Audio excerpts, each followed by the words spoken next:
আসসালামু আলাইকুম সুপ্রিয় দর্শক, কেমন আছেন সবাই? আশা করছি ইনশাল্লাহ সকলে ভালো আছেন। আজকের ভিডিওতে আমরা হাঙ্গেরি নিয়ে কথা বলবো। ইউরোপের শেনজেন কান্ট্রি, বহুল আলোচিত দেশ। এই দেশটা নিয়ে কিন্তু অনেকেই আসলে কাজ করেছেন। বর্তমান সময়ে বিভিন্ন এজেন্সি কিন্তু যতটুকু দেখা যাচ্ছে প্রচারণা এখনও কিন্তু চলছে হাঙ্গেরি নিয়ে। তো সর্বশেষ পরিস্থিতি কী আছে, হাঙ্গেরির ভিসা এখন দিচ্ছে কিনা, কবে নাগাদ স্টার্ট করতে পারে হাঙ্গেরির ভিসা, এবং বর্তমানে নতুন করে ফাইল দিবেন কিনা। অনেকে হয়তো ফাইল দেওয়ার জন্য চিন্তাভাবনা করছেন, নতুন করে হাঙ্গেরির জন্য ফাইল দিতে চাচ্ছেন।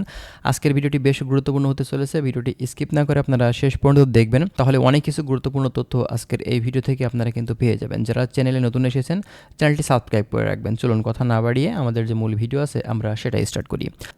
তো ফার্স্ট অফ অল আপনাদেরকে বলি যে বাংলাদেশ থেকে এখন কিন্তু কর্মী নেওয়া আপাতত কিন্তু এখন বন্ধ রেখেছে হাঙ্গেরি গভর্নমেন্ট। শুধুমাত্র আপনার হচ্ছে বাংলাদেশ না, এছাড়াও আরও অন্যান্য যে কান্ট্রিগুলো থেকে তারা কর্মী নিয়ে থাকে বা হায়ার করে থাকে কর্মী, তো সেখান থেকেও কিন্তু কর্মী আপাতত তারা এখন নিচ্ছে না। ঠিক আছে, শুধুমাত্র আপনার সেখানকার স্থানীয় যে কর্মীগুলো আছে সেখান থেকে তারা কিন্তু কর্মী হায়ার করছে। বাংলাদেশ বা অন্যান্য থার্ড কান্ট্রি থেকে এখন কর্মী কিন্তু আপাতত সাময়িকভাবে তারা নেওয়াটা বন্ধ রেখেছে। এবং বর্তমান সময়ে অনেকেই কিন্তু বলছেন যে ভাই তাহলে আমার তো ওয়ার্ক পারমিট পেয়েছি, আমার তো অ্যাম্বাসি ফেস হয়ে গেছে, আমার তো সকল ডকুমেন্টস কমপ্লিট, তাহলে কি ভাই আমাদের হবে না? ভাই দেখেন, যেখানে আপনার হচ্ছে হাঙ্গেরির গভর্নমেন্ট বলেছে যে বর্তমানে এখন আর অন্য কোনো কান্ট্রি থেকে কর্মী নেওয়া হবে না, তো এক্ষেত্রে কিন্তু এটা ক্লিয়ার যে আপনি এখন ভিসা করতে পারবেন না। তবে হ্যাঁ, এটা কিন্তু সাময়িকভাবে বন্ধ। এটা যে ভাই লাইফ টাইম বন্ধ করে দিয়েছে তা কিন্তু না। এটা আজকে বন্ধ, কালকে কিন্তু খুলে দিতেও পারে, এর কোনো গ্যারান্টি কিন্তু নেই। ঠিক আছে, তো বর্তমান সময়ে নতুন করে যাদের চিন্তাভাবনা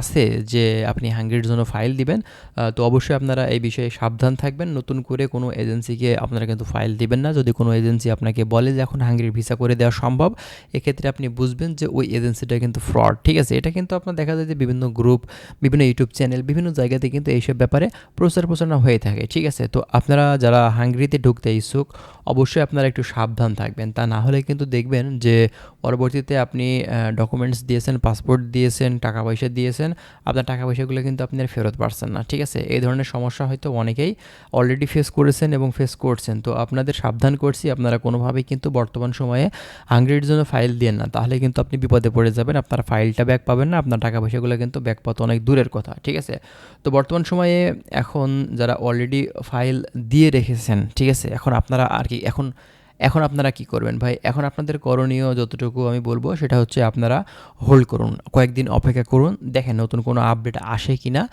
দেখা যাচ্ছে যে অনেকেরই আছে লাস্ট পর্যায়ে, ভিসা হয়ে গেছে, ম্যান পাওয়ার করতে পারছে না, এখন তারা কর্মী নিতে চাচ্ছে না বিধায়। ঠিক আছে, তো আপনারা আর কিছুদিন হোল্ড করে দেখতে পারেন। যদি আপনার সব কিছু ঠিকঠাক থেকে থাকে ইনশাল্লাহ কিন্তু আপনার মানে ফ্লাই হয়ে যেতে পারে। আর যদি দেখা যাচ্ছে যে শুধুমাত্র ওয়ার্ক পারমিট পেয়েছেন, অ্যাম্বাসি কোনো ফেস করেননি, তো এক্ষেত্রে কিন্তু আপনার মানে আমি বলবো যে এই দেশের জন্য আপাতত এখন ওয়েট না করাটাই বেটার হবে। আর যদি আপনার সময় থেকে থাকে হাতে, এক্ষেত্রে আপনি ওয়েট করতে পারেন আপনার পারমিটের মেয়াদ যতদিন আছে। ঠিক আছে, আর যাদের ভিসা হয়ে গেছে তারা আর কিছুদিন ওয়েট করে দেখতে পারেন যে আপনারা হয়তো খুব শীঘ্রই কার্যক্রমগুলো যদি চালু হয়ে যায়, তো এক্ষেত্রে কিন্তু আপনি যেতে পারবেন, কোনো সমস্যা নেই। ঠিক আছে, তো যাই হোক বন্ধুরা, আমরা অফিসিয়াল আরও আপডেট পেলে আপনাদেরকে জানিয়ে দেওয়ার চেষ্টা করব। যারা হাঙ্গেরি সম্পর্কে জানতে ইচ্ছুক, ইউরোপের বিভিন্ন দেশ সম্পর্কে জানতে ইচ্ছুক, অবশ্যই আমাদের চ্যানেলটি সাবস্ক্রাইব করে আমাদের সাথেই থাকবেন। ভালো থাকবেন, আল্লাহ হাফেজ।